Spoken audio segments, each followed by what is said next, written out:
শবে বরাত অর্থাৎ নাজাতের রাত। এই রাতে রাসূলুল্লাহ সাল্লাল্লাহু আলাইহি ওয়াসাল্লাম থেকে 3টি আমল প্রমাণিত রয়েছে। 1 নাম্বার কবর জিয়ারত করা, 2 নাম্বার রাত জেগে ইবাদত করা, 3 নাম্বার পরের দিন রোজা রাখা।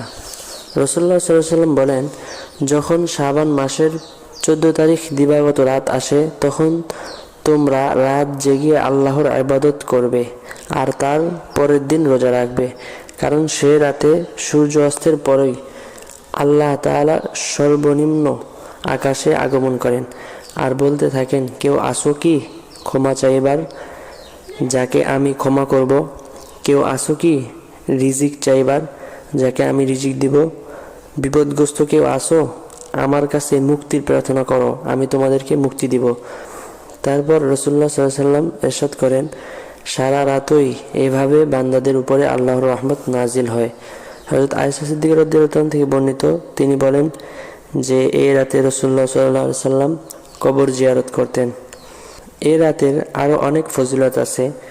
এই রাতের করণীয় হিসাবে বলা হয় যে শবে বরাতে আল্লাহ তাআলার দরবারে তওবা ইস্তিগফার করা, কোরআন শরীফ পাঠ করা অতি পুণ্যের কাজ। এছাড়াও নফল নামাজের মাধ্যমে শবে বরাতের মর্যাদা ও সৌভাগ্য হাসিল করা যায়।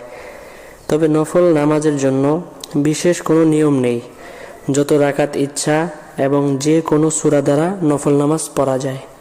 আল্লাহ তাআলা আমাদের সবাইকে শবে বরাতের রাতে আমল করে তারপর দিন রোজা রেখে শবে বরাতের দ্বারা ফায়দা হাসিল করার তৌফিক দান করুক। আমিন।